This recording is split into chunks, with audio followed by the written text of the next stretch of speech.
Simula na ang Okada Manila Motorsport Carnival 2025 this Sunday, May 4 sa year-long motorsport event organized by Jomar Iliana and his Iliana Racing, Enrique D. Liaco, Head of Motorsport at the Automobile Association of the Philippines.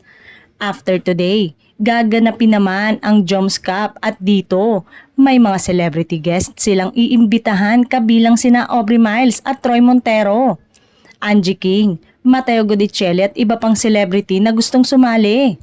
Sa June 21 and 22, ang biggest rally event in the country na sabi ni Jo Marie parang racing sa Monaco.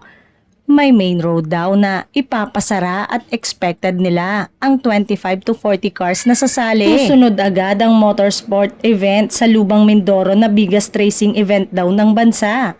May mga inimbitahan silang foreign car racers na hindi muna pinangalanan. 2 years in the making ang Okada Manila Motorsport Carnival 2025.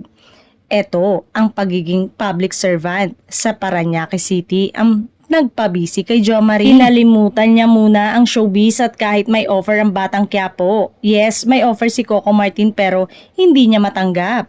Hindi rin ready mag-showbiz si Jo Marie dahil nadagdagan ng timbang at wala siyang time mag-workout.